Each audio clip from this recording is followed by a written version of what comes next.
নমস্কার। সাহিত্যের মণিমাণিক্যগুলি অনুষ্ঠানে গল্প বলার কথক ঠাকুর অডিও বুক ইউটিউব চ্যানেলে আজ শোনাব প্রখ্যাত সাহিত্যিক জলধর সেন রচিত ছোট গল্প বিধবা। পিতার মৃত্যুর 13 দিন পরে একমাত্র জ্যেষ্ঠ ভ্রাতা যোগেশকে নিমতলার মহাশ্মশানে চিরবিদায় দান করিয়া রমেশ বাড়িতে আসিয়া দেখিল তাহার বৌদিদি মৃতপ্রায় অবস্থায় পড়িয়া আছেন এবং তাহার স্ত্রী ও পুত্র তাহার পার্শ্বে মলিন বদনে বসিয়া আছে। রমেশ কাতর কণ্ঠে ডাকিল, বৌদিদি। আজ 10 বৎসর কমলা এই বৌদিদি ডাক শুনিয়া আসিতেছে। 5 বৎসর পূর্বে যখন রমেশের মাতা মারা যান তখন তো রমেশ এমন করুণ কণ্ঠে বৌদিদি বলিয়া ডাকে নাই। 13 দিন পূর্বে যখন রমেশের পিতা চিরদিনের জন্য চলিয়া গেলেন তখনও তো রমেশ এমন স্বরে তাহার বৌদিদিকে ডাকে নাই। কিন্তু আজ সে দাদাকে হারাইয়া একেবারে চারিদিক অন্ধকার দেখিল। তাহার যে আজ বৌদিদি ভিন্ন ডাকিবার আর কেহ নাই। বিশ্ব ব্রহ্মাণ্ডে আজ সে অপর কোনো আশ্রয়ই দেখিল না। তাই সে আজ এমন হৃদয় ভেদী স্বরে ডাকিল, বৌদিদি। রমেশের স্ত্রী লক্ষ্মী কত কাঁদিয়া দিদি দিদি বলিয়া চিৎকার করিতেছে। রমেশের একমাত্র পুত্র নারায়ণ, কমলার কত আদরের কত সোহাগের নারায়ণ, তাহার জ্যাঠাইমাকে কত ডাকিয়াছে, কোনো উত্তরই তো তাহারা পায় নাই। কমলা মৃতপ্রায় ধরাশনে পড়িয়াছিল, কিন্তু রমেশের সেই আকুল হৃদয়ের আর্তনিনাদ, সেই অসহায় অবস্থার মর্মভেদী বৌদিদি ডাক তাহার হৃদয় দ্বারে আঘাত করিল। কমলা মাথা তুলিয়া চাহিয়া দেখিল রমেশ তাহার মাথার কাছে দাঁড়াইয়া রহিয়াছে। পরক্ষণেই রমেশের মুখের দিকে চাহিয়া কমলা দেখিল সেই সুন্দর মুখে একে যেন কালি মাখাইয়া দিয়াছে। সেই সদা প্রফুল্ল নয়নদ্বয় যেন জ্যোতিহীন হইয়াছে। কমলা তখন নিজের হৃদয়ভেদী শোকের আবেগ অতি কষ্টে সম্বরণ করিয়া উঠিয়া বসিল। তাহার পর রমেশের দিকে চাহিয়া বলিল, ঠাকুরপো, এসো। এই সম্বোধন শুনিয়া রমেশ চিৎকার করিয়া কাঁদিয়া উঠিল। এমন সম্বোধন তো সে আজ 10 বৎসর কমলার মুখে শোনে নাই।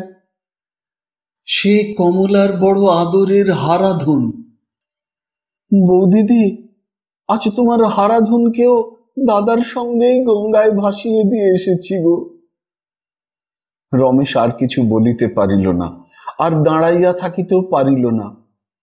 সে কমলার নিকট বসিয়া পড়িল। কমলা তখন নারায়ণকে টানিয়া লইয়া রমেশের কোলের কাছে বসাইয়া দিয়া বলিল, ভাই হারাধন, তুমি যে আমারই হারাধন। তাহার শোকের সিন্ধু আবার উথলিয়া উঠিল। তাহার আর কথা বলিবার শক্তি থাকিল না। লক্ষ্মী কমলার এই ভাব দেখিয়া অতি ধীরে বলিল, দিদি, ওগো, তুমি চেয়ে দেখো, তোমার নারায়ণ যে শুকিয়ে গিয়েছে। তুমি স্থির না হলে যে সব যায় দিদি।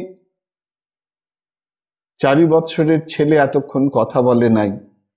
কথা বলিতে শিখিয়া অবধি যতক্ষণ সে না ঘুমাইত ততক্ষণ তাহার কথা থামিত না।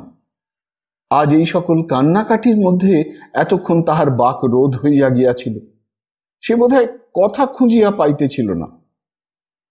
তাহার মায়ের কথা শুনিয়া এতক্ষণ পরে তাহার মুখে কথা আসিল। সে বলিল, না না জ্যাঠাইমা, চলে যাবে না, দিদিমণিকে আনতে গিয়েছে। না মা। জ্যাঠাইমা, চুপ করো, জ্যাঠামশাই এসে বকবে। আমি যে কিছু খাইনি জ্যাঠাইমা। বাবা, তুমি আর বেড়াতে যেও না। বুদ্ধু বলে তোমার বাবা মদ খায়। বুদ্ধু ভারী মিথ্যে কথা বলে। না জ্যাঠাইমা, জ্যাঠামশাই এলে বলে দেবো। তো জ্যাঠামশাই কাউকে কিছু বলে না, শুধু হাসে। জ্যাঠামশাই এত হাসে কেন জ্যাঠাইমা? বাবা কিছু পড়ে না, জ্যাঠামশাই খুব পড়ে, আমিও পড়ি। বই আনবো জ্যাঠাইমা? সেই যে, বলো না জ্যাঠাইমা, সে কি বই? ওই যে।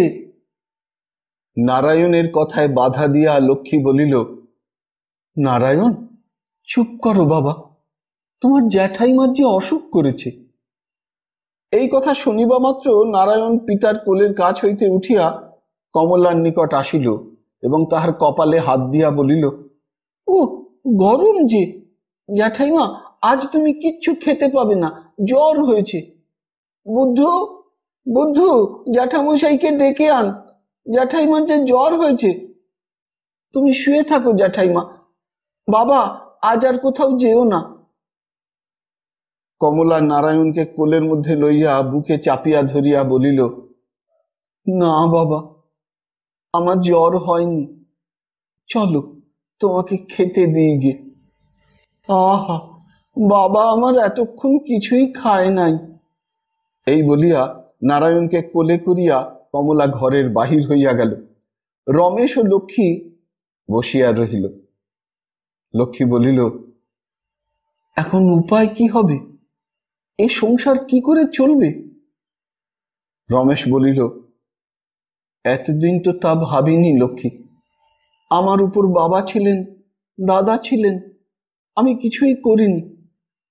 এমন যে হবে তা তো স্বপ্নেও ভাবিনি। এখন কি করব তাই বলো। লক্ষ্মী বলিল, যা হবার তা হয়ে গিয়েছে।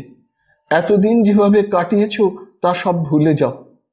কতদিন তোমায় পায়ে ধরে কেঁদেছি, কত কথা বলেছি, কতদিন কত অন্যায় কথাও বলেছি, তুমি সে সকল কথায় কানই দাওনি। আর তোমাকে কিছু বললেই দিদি অমনি মুখ ভার করতেন, আমাকে বকতেন, আমি চুপ করে যেতাম। আর সেসব ভেবে কি হবে? কিন্তু এখন কি করবে? কে আমাদের আশ্রয় দেবে? রমেশ দীর্ঘ নিঃশ্বাস ফেলিয়া বলিল, লক্ষ্মী, এতদিন কি ভুলই করেছি। মনে করেছিলাম এমনি করেই বুঝি দিন যাবে। কুসঙ্গে পড়ে লেখাপড়া শিখলাম না, পাজি বদমায়েশ হয়ে গেলাম। বাবার মলিন মুখ, বৌদিদির উপদেশ, তোমার কথা কিছুতেই আমাকে ফিরাতে পারে নাই। তাই বুঝি বাবাও চলে গেলেন। মহা পাপের প্রায়শ্চিত্ত করবার জন্য আমি থাকলাম। এখন কি করব? কেমন করে সংসার চলবে? বাবা মরে যাবার পর দেখা গেল তার বাক্সে মোটে 350 টাকা ছিল। লক্ষ্মী বলিল, কর্তা কি করবেন? তিনি 50 টাকা পেনশন পেতেন বই তো নয়। বড়বাবু যে 150 টাকা কলেজের মাইনে পেতেন, সে সবই এনে কর্তার হাতে ধরে দিতেন। একটা পয়সার দরকার হলে কর্তার কাছে কি দিদির কাছে চেয়ে নিতেন। অমন মহাদেবের মতো মানুষ কি আর হয়? তাই আমাদের অদৃষ্টে সইল না। রমেশ বলিল, সবই বুঝতে পারছি, কিন্তু বড় বিলম্বে বুঝলাম। আমাকে লেখাপড়া শেখাবার জন্য বাবা কি কম চেষ্টা করেছেন? আমার তখন কি কুবুদ্ধি হয়েছিল, সেকেন্ড ক্লাস থেকে পড়া ছেড়ে দিলাম। দাদা এমএ পাশ করলেন, তারপরে এই 4 বছর প্রফেসরি করে যা পেয়েছেন সবই বাবাকে দিয়েছেন। বাবা তাই দিয়ে সংসার চালিয়েছেন। এই বাড়িখানি করতে 5,000 টাকা ধার হয়েছিল, তার 3,000 শোধ দিয়েছেন। এখনো 2,000 টাকা ধার আছে। সেই ধারই বা কি করে শোধ হবে? আমরাই বা কি করে বাঁচব? লক্ষ্মী বলিল, এই কথাই তো কতদিন বলেছি। লেখাপড়া কি সকলেই বেশি শেখে, না সকলেই এমএ পাশ করে? তোমার মতো লোকে কি আর 10 টাকা আনছে না? কর্তা তো তার অফিসের সাহেবদের বলে তোমার চাকরি করেও দিয়েছিলেন, তুমি তো তা রাখতেও পারলে না। তাহলে কি আজ আর ভাবনা ছিল? যাক, সেসব কথা থাকুক। আমার ভাবনা হয়েছে দিদি আমাদের ফেলে বাপের বাড়ি না যান। তিনি বড় মানুষের মেয়ে, তার কি এত কষ্ট সহ্য হবে? আর তার বাপ ভাইয়েরা কি তাকে এখানে রাখবেন? মাসে মাসে তিনি যা হাত খরচ বাপের বাড়ি থেকে পেতেন, তার একটি পয়সাও তো তোমরা 2 বাপ বেটায় রাখতে দাও নাই। তুমি যত পারো উড়িয়েছ, আর তিনি নারায়ণের জন্য সব খরচ করেছেন। বড়বাবুও এমনি ছিলেন তিনি কোনোদিনও একটি কথাও বলেননি। দিদি যদি একটু শক্ত হতেন তাহলে কি তুমি এমন হতে পারতে? আমি কতদিন এই কথা দিদিকে বলেছি। তিনি হারাধন বলতেই অজ্ঞান। এখন যে সবই গেল। রমেশ বলিল, লক্ষ্মী, তুমি বৌদিদিকে চেনো না। তিনি আমাদের ছেড়ে যেতেই পারেন না। নারায়ণজি তাঁর সব। লক্ষ্মী বলিল, এমন ভাই এমন বৌদিদি পেয়েও তুমি যে অমন হয়ে গিয়েছিলে তাই ভেবেই আমার কান্না আসতো। রমেশ বলিল, সেই পাপের ফল ভোগবার জন্যই তো বাবা দাদা আমাকে ফেলে এমন করে চলে গেলেন। আর সে কথা ভেবে কি হবে? যা অদৃষ্টে আছে তাই হবে। সেই দিনই অপরাহ্নকালে কমলার দাদা মোহিত বাবু অফিস হইতে ফিরিবার সময়ে রমেশ দিগের বাড়িতে উপস্থিত হইলেন। শ্রীযুক্ত মোহিত মোহন বন্দ্যোপাধ্যায় হাইকোর্টের অ্যাটর্নি। তাহার পিতা শ্রীযুক্ত হরিমোহন বন্দ্যোপাধ্যায় বেঙ্গল সেক্রেটারি অফিসে উচ্চ বেতনে কর্ম করিয়া এখন অবসর গ্রহণ করিয়াছেন। হরিমোহন বাবুর পুত্র মোহিত ও কন্যা কমলা ব্যতীত আর সন্তান নাই। তাহাদের অবস্থা খুব ভালো। কলিকাতায় ৩-৪খানি বাড়ি আছে। কোম্পানির কাগজ ও অনেক কারবারের অংশে যথেষ্ট টাকা আছে। মোহিতবাবুর অফিসও খুব ভালো। মোহিতবাবু কনিষ্ঠা ভগিনী কমলাকে বড়ই ভালোবাসেন। প্রতি মাসে তাহার হাত খরচের জন্য 50টা করিয়া টাকা দেন এবং কমলা যখন যাহা চায় দাদার নিকট তাহাই পায়। রমেশকে দেখিয়া মোহিতবাবু বলিলেন, কি করি ভাই, বড় একটা কেস ছিল। সেই তোমাদের সঙ্গে ঘাট থেকে বেরিয়েই বাড়ি যেতে হলো। এখানে আর আসতে পারলাম না। তাড়াতাড়ি বাড়িতে গিয়ে কাপড় ছেড়েই অফিসে যেতে হয়েছিল। শরীরটাও বড় ভালো নেই। রমেশ বলিল, তা তো হতেই পারে। সেই জন্যই তো কাল রাত্রিতে আপনাকে শ্মশানে যেতে নিষেধ করেছিলাম। আপনি তো সে কথা শুনলেন না। মোহিতবাবু বললেন, রমেশ, যোগেশকে যে আমি কত ভালোবাসতাম তা আর কি বলবো। যোগেশ আমার ভাইয়ের অধিক ছিল। কমলা যে আমার বড় আদরের বোন। রমেশ, সব শেষ হয়ে গেল। এত করেও যোগেশকে বাঁচাতে পারলাম না। কমলাকে যে কি বলে প্রবোধ দেব ভেবে পাচ্ছি না। তোমাদের তো খাওয়া হয়েছে। মাকে আসতে বলেছিলাম। আমার স্ত্রীরও আসবার কথা ছিল। তারা এসেছিলেন তো? রমেশ বলিল, মা আর আসেনি। আপনার স্ত্রী এসেছেন। তিনি এখনো যান নাই। আমাদের কি আর খাওয়া আছে দাদা? বৌদিদির তো আজ উপবাস। তিনি কি আর আছেন? মোহিতবাবু বলিলেন, আমার আর ভিতরে যেতে ইচ্ছে করে না, এইখানেই বসি। রমেশ বলিল, না না, আপনি বাড়ির মধ্যে চলুন। আপনাকে দেখলেও বৌদিদির মনে বল পাবেন। একবার চলুন। মোহিতবাবু আর কি করেন। রমেশের সহিত বাড়ির ভিতরে গেলেন। তাহাকে দেখিয়াই কমল দাদা গো বলিয়া কাঁদিয়া উঠিল। মোহিতবাবু কমলার কাছে বসিয়া তাহার মাথায় হাত বুলাইতে লাগিলেন। কি তিনি বলিবেন? কি বলিয়া তিনি কমলাকে প্রবোধ দিবেন? তার কি তখন কথা বলিবার শক্তি ছিল? তিনিও কাঁদিতে লাগিলেন। তাহার স্ত্রীও সেই ঘরে নারায়ণকে কোলে করিয়া বসিয়াছিলেন। মোহিতবাবু কমলাকে কিছু না বলিয়া রমেশের সহিত কথা বলাই সঙ্গত বলিয়া মনে করিলেন।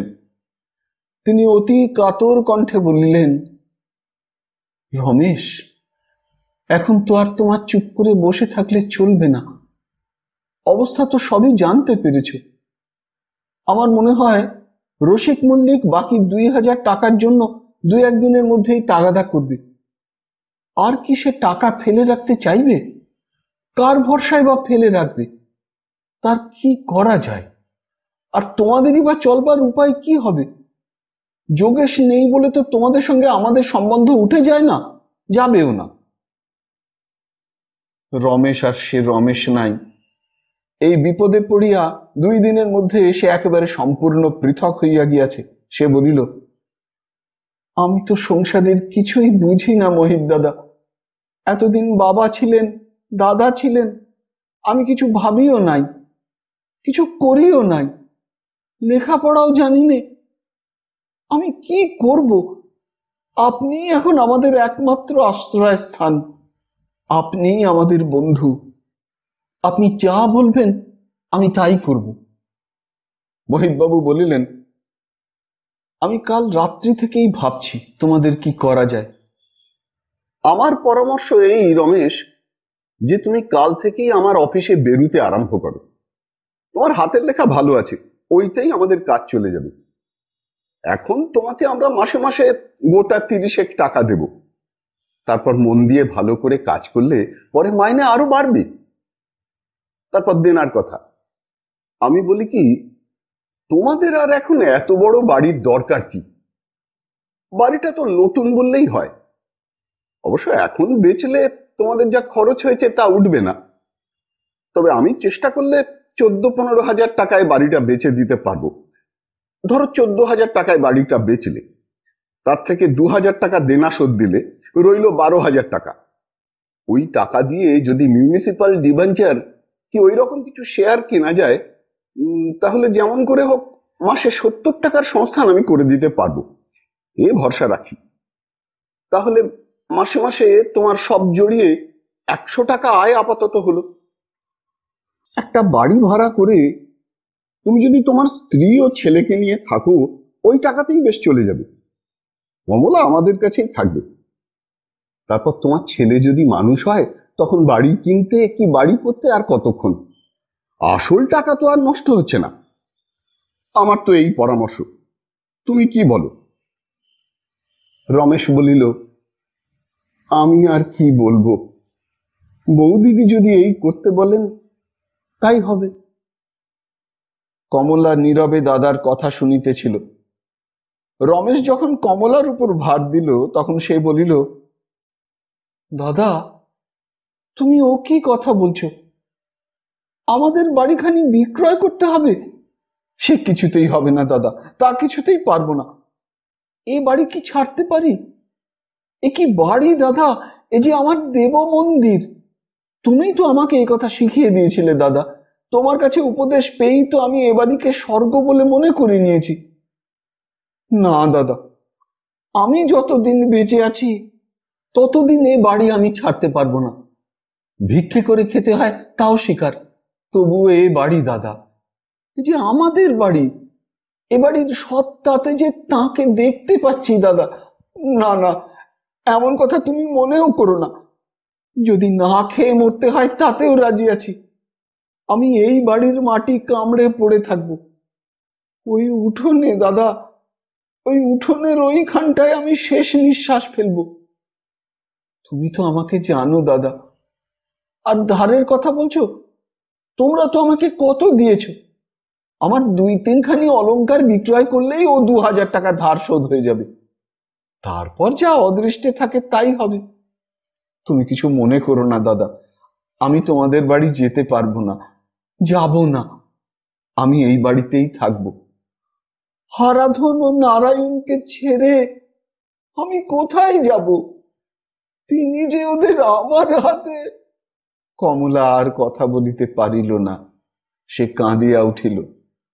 তাহার কান্না দেখিয়া নারায়ণ মোহিতবাবুর স্ত্রীর কোল হইতে তাড়াতাড়ি উঠিয়া আসিয়া কমলার মুখের উপর পড়িয়া বলিল, জ্যাঠাইমা, কেঁদো না, জ্যাঠামশাই এসেছে, বকবে। বাবা, তুমি বড় দুষ্টু, শুধু শুধু জ্যাঠাইমাকে কাঁদাও। দাদামণি বাড়ি এলে বলে দেব। চলো জ্যাঠাইমা, আমরা এখান থেকে চলে যাই। ওরা শুধু শুধু কাঁদায় না জ্যাঠাইমা। কমলা নারায়ণের মুখ চুম্বন করিয়া বলিলেন, না বাবা, আমি আর কাঁদব না। নারায়ণ বলিল, জ্যাঠাইমা, তোমার খিদে পেয়েছে না? তুমি কিছুই খেলে না, আমাকে খেতেও দিলে না। কমলা বলিল, একটু বসো বাবা, এখনই তোমাকে খেতে দিচ্ছি। গোপাল আমার। মোহিতবাবুর দিকে চাহিয়া বলিল, দাদা, তুমি হারাধনকে কাল থেকেই অফিসে নিয়ে যাও। তুমি যা দেবে আমরা তাই হাত পেতে নেব।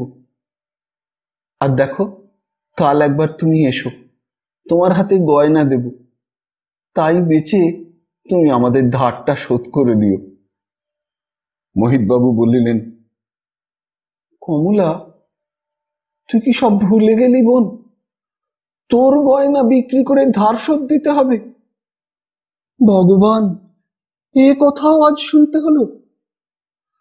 ওসব কথা আর বলিস নে কমলা, তোর দাদা এখনো 2000 টাকা দিয়ে ধার শোধ করে দিতে পারে। তুই কাঁদিস নে বোন, আমারই ভুল হয়েছিল, আমি না বুঝে তোকে বড়ই ব্যথা দিয়েছি। না কমলা, না না, তোকে কোথাও যেতে হবে না, তুই এখানেই থাকবি, এই বাড়িতে তোকে থাকতে হবে। আমি বড় অন্যায় কথা বলে ফেলেছিলাম কমলা, এত লোকের মধ্যেও আমার মনে যে কি হচ্ছে তা তোকে কি বলবো। তোর মতো বোনের ভাই বলে আমার প্রাণে বল আসছে কমলা, তা আমি বলতে পারছি না। রমেশের দিকে চাহিয়া বলিলেন, ভাই রমেশ, তুমি কাল সকালে একবার আমাদের বাড়িতে যেও, দুজনে গিয়ে তোমাদের ওই ধারটা কালই শোধ করে দিয়ে আসবো। আর তুমি কাল থেকেই অফিসে বেরিও। আর একটা কাজ করো না ভাই, গাড়িতে আমার ব্যাগটা আছে, সহিসকে বলো তো যে ব্যাগটা যেন নিয়ে আসে। রমেশ চলিয়া গিয়া একটু পরে নিজেই ব্যাগটা হাতে করিয়া উপরে উঠিয়া আসিল। তাহার হাতে ব্যাগ দেখিয়া মোহিতবাবু বলিলেন, তুমি আবার ওটা বয়ে আনলে কেন? সহিসকে বললেই তো হতো। তাতে কি বলিয়া রমেশ মোহিতবাবুর সম্মুখে ব্যাগটা নামাইয়া রাখিল। মোহিতবাবু ব্যাগটা তুলিয়া লইয়া তাহার স্ত্রীকে বলিলেন, ওগো, তুমি আমার সঙ্গে পাশের ঘরে এসো তো। মোহিতবাবু স্ত্রীকে সঙ্গে লইয়া পাশের ঘরে যাইয়া বলিলেন, দেখো, আমি যতদূর জানি বোধহয় কমলার হাতে কিছু টাকা নেই, আমি তাকে এখন কিছু দিতে পারবো না, তুমিও তার হাতে কিছু দিও না। আমি তোমার কাছে 50টি টাকা রেখে যাচ্ছি, তুমি চুপ করে রমেশের স্ত্রীর হাতে দিও, আর তাকে বলে দিও কমলা যেন এই কথা কিছুতেই এখন না জানতে পারে। আর আমি বাড়িতে গিয়ে সন্ধ্যার পর গাড়ি পাঠিয়ে দেব, তুমি সেই গাড়িতে যেও। কমলাকে বাড়ি নিয়ে যাবার কথা কেউ মুখেও আর এনো না, আমি বাড়িতে গিয়ে বাবা মাকেও সে কথা বলে দেব। এই বলিয়া মোহিতবাবু ব্যাগ খুলিয়া 50টা টাকা তাহার স্ত্রীর হাতে দিলেন। তাহার পর কমলা যে ঘরে ছিল সেই ঘরে যাইয়া বলিলেন, কমলা, আমি তাহলে এখন আসি, আমি না গেলে তো মা আসতে পারবেন না, আমি কাল সকালে যদি না পারি তো অফিস ফেরত আসবই, তুই মন স্থির কর কমলা। তোকে আমি আর কি বলবো রে বোন। কমলা দাদার মুখের দিকে চাহিয়া একটি দীর্ঘ নিঃশ্বাস ত্যাগ করিল। মোহিতবাবু মলিন মুখে চলিয়া গেলেন। বিপদ একাকী আসে না তাহা সকলেই জানে, কিন্তু রমেশের জন্য যে এত বিপদ পুঞ্জীভূত হইয়াছিল এবং একটার পর আর একটা এত শীঘ্র আসিবে ইহা হয়তো কেহই মনে করেন নাই। রমেশের পিতা গেলেন, তাহার 13 দিন পরেই কাল ওলা ওঠা আসিয়া সংসারের একমাত্র অবলম্বন বড় ভাই যোগেশকে লইয়া গেল। ইহাতে বিপদের শেষ হইল না। যে দিনের কথা আমরা পূর্বে বলিলাম, সেই দিন রাত্রিতে নারায়ণকে কোলের কাছে রাখিয়া কমলা শয়ন করিয়া আছে। নারায়ণ ঘুমাইতেছে, কিন্তু কমলার চক্ষে নিদ্রা নাই। সে কত কি ভাবিতেছে, হয়তো বাহিরের অন্ধকারের মতো তাহার হৃদয়েও অন্ধকার হইয়া গিয়াছে। হতভাগিনী বিধবা সেই ঘোর অন্ধকারে পথ পাইতেছে না, সামান্য একটু আলোক রশ্মির জন্য ব্যাকুল হইয়া পড়িতেছে। এমন সময় নারায়ণ জ্যাঠামশাই বলিয়া ভয়ানক চিৎকার করিয়া উঠিল। কমলা তখন তাড়াতাড়ি ষাট ষাট বলিয়া নারায়ণকে বুকের মধ্যে চাপিয়া ধরিয়া বলিল, বাবা নারায়ণ, কি হয়েছে বাবা? নারায়ণ পুনরায় জ্যাঠামশাই বলিয়া আরো উচ্চ চিৎকার করিয়া কাঁদিতে লাগিল।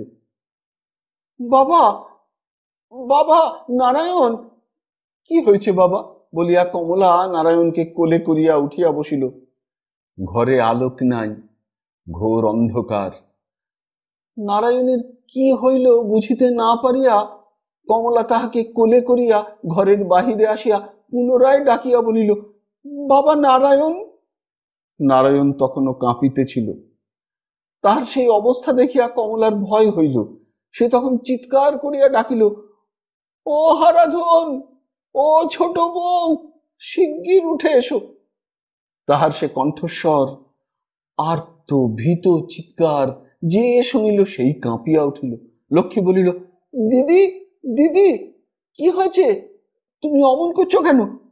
কমলা বলিল, ওরে শিগগির একটা আলো নিয়ে আয়। বাবা, বাবা নারায়ণ, বাবা গো। লক্ষ্মী সেইখানেই বসিয়া পড়িল। তাহার আর চলিবার শক্তি রহিল না। রমেশ দৌড়িয়া গিয়া লণ্ঠন লইয়া আসিল। তখন সকলে দেখিল যে নারায়ণ কাঁপিতেছে। তাহার মুখে কে যেন কালি ঢালিয়া দিয়াছে। তাহার চক্ষু তারকা ঊর্ধ্বে উঠিয়াছে। ও গো, আমার কি হলো গো বলিয়া কমলা নারায়ণকে কোলে করিয়া বসিয়া পড়িল। এই গোলমাল শুনিয়া নিচ হইতে বৃদ্ধ ভৃত্য বুদ্ধু উপরে আসিল। তাহাকে দেখিয়া রমেশ বলিল, বুদ্ধু, দৌড়ে রায় ডাক্তারের কাছে যা, গিয়ে বল খোকার কি হয়েছে, এখনই আসতে হবে, একটুও যেন দেরি না হয়। ডাক্তারকে খবর দিয়েই মোহিত বাবুদের বাড়ি যাবি, তাদেরকেও এখনই আসতে বলবি, দেরি করিস নে বুদ্ধু। বুদ্ধু বলিল, ভয় নেই মা, মুখ মে জল দেও, আমি ডাক্তার আনতে যাচ্ছি। এই বলিয়া বুদ্ধু চলিয়া গেল। কমলা চক্ষু মুদ্রিত করিল। তাহার পর যাহা হইল তাহা শুনিলে শরীর রোমাঞ্চিত হয়, হৃদয় শতই অবনত হয়। আর সতীর মহিমা, বিধবার প্রার্থনার বল দেখিয়া বিস্ময়ে অভিভূত হইতে হয়। বিধবা কমলার মনে হইল যোগেশ তাহার সম্মুখে আসিয়া দাঁড়াইল, তাহার অঙ্গ স্পর্শ করিল। সেই পবিত্র স্পর্শে কমলার হৃদয় অপূর্ব পুলকে পূর্ণ হইল। তাহার সমস্ত অবসাদ যেন চলিয়া গেল। তাহার পর যোগেশ বলিল, কমল, ভয় পাইও না, এই ঔষধ নাও, নারায়ণকে এই ঔষধ বেটে খাইয়ে দিও। তোমার নারায়ণকে দিয়ে গেলাম। তাহার পরক্ষণেই সব অন্ধকার, সব অন্ধকার। কমলা সবিস্ময়ে চক্ষু চাহিয়া দেখিল, তাহার যুক্ত করের মধ্যে একখণ্ড শিকড় রহিয়াছে। কমলা চিৎকার করিয়া কাঁদিয়া উঠিল, প্রভু, তোমার এত দয়া, এত দয়া। এই বলিয়া সে চিৎকার করিয়া লক্ষ্মীকে ডাকিল, বলিল, লক্ষ্মী দিদি, শিগগির কাপড় ছেড়ে শিলটা ধুয়ে নিয়ে আয় তো, শিগগির যা, শিগগির যা। লক্ষ্মী নববস্ত্র পরিয়া শিল লইয়া আসিল। কমলা তখন গঙ্গা জল দিয়া শিকড় বাটিয়া অতি কষ্টে নারায়ণের মুখের মধ্যে প্রবেশ করাইয়া দিল।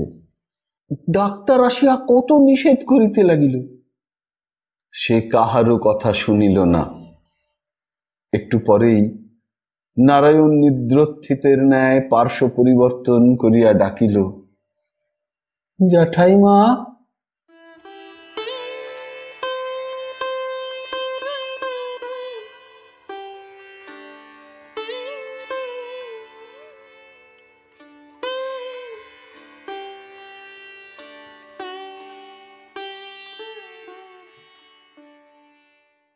শুনলেন প্রখ্যাত সাহিত্যিক জলধর সেন রচিত ছোট গল্প বিধবা। যদি এই অনুষ্ঠানটি আপনার ভালো লেগে থাকে তবে অবশ্যই একটি লাইক দিয়ে আমায় উৎসাহিত করবেন। যারা এখনো আমার এই চ্যানেলটিকে সাবস্ক্রাইব করেননি তারা অনুগ্রহ করে সাবস্ক্রাইব বোতামটি টিপে আমার এই চ্যানেলটিকে সাবস্ক্রাইব করে নেবেন এবং ভিডিওর কমেন্ট বক্সে আপনার মূল্যবান মতামত জানিয়ে চ্যানেলটিকে আরও এগিয়ে নিয়ে যেতে আমায় সাহায্য করবেন। ভালো থাকুন, পাশে থাকুন, সুস্থ থাকুন আর শুনতে থাকুন সাহিত্যের মণিমাণিক্যগুলি অনুষ্ঠানটি। নমস্কার। you.